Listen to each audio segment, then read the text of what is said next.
മനസ്സിലായോ? ആളുകൾ നോക്കുമ്പോൾ ഡിസ്ട്രിബ്യൂട്ടേഴ്സ് അസോസിയേഷന്റെ പ്രസിഡന്റ് ലിസ്റ്റിൻ സ്റ്റീഫൻ, പ്രൊഡ്യൂസേഴ്സ് അസോസിയേഷന്റെ ട്രഷറർ ലിസ്റ്റിൻ സ്റ്റീഫൻ, 100 തിയേറ്റർ, അതിന്റെ കൂടെ 3-4 സിനിമകൾ നടക്കുന്നു. മനുഷ്യനല്ലേ? എങ്ങനെ ഇത് പറ്റണേ? എങ്ങനെ ഇത് പറ്റുന്നത്? പറ്റില്ല.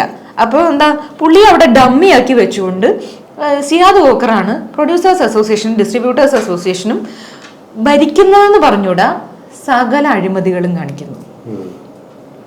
അപ്പം ഇതിനെയൊക്കെ ചോദ്യം ചെയ്യുമ്പോൾ അവർക്ക് പൊള്ളും, മനസ്സിലായോ? അപ്പം അങ്ങനെയുള്ളവർ ഇവിടെ വേണ്ട എന്ന് അവർ തീരുമാനിക്കും.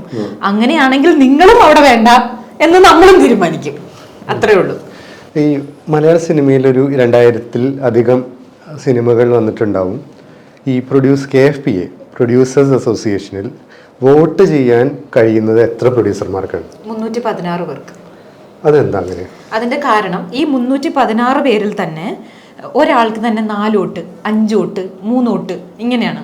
അതായത് ആൻഡോ ജോസഫിന് 5 വോട്ട്, ഇങ്ങനെ ഇങ്ങനെ. അവിടെ അതെന്താന്ന് വെച്ചാൽ ഇവർക്ക് എതിർ ശബ്ദം പറയുന്ന എല്ലാവരെയും പുറത്താക്കും. അതായത് ഇപ്പൊ എന്നെ പുറത്താക്കിയില്ലേ, അതേപോലെ തന്നെ. അതായത് നമ്മുടെ ബൈലോയിൽ പറയുന്നുണ്ട്